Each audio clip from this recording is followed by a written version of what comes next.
Pan fyddwch chi'n bwydo ar y fron, mae yna nifer o wahanol safleoedd y gallwch rhoi cynnig arnyn nhw.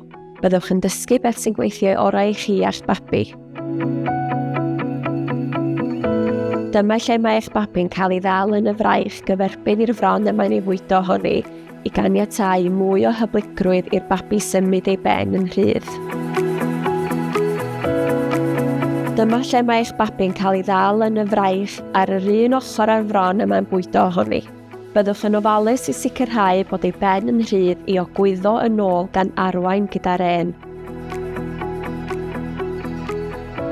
Dyma lle mae'r babi yn bwydo tra bydd yn gorwedd arnoch yn fwy union sydd ar ei abdomen.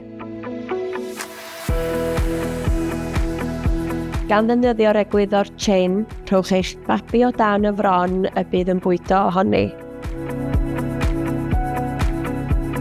Gan ddefnyddio egwyddor chain, a gorwedd ar wyneb gwastad, cadarn, gorweddwch ar eich ochr tra bod eich babi yn gorwedd ar ei ochr yn agos atoch chi ac yn bwydo.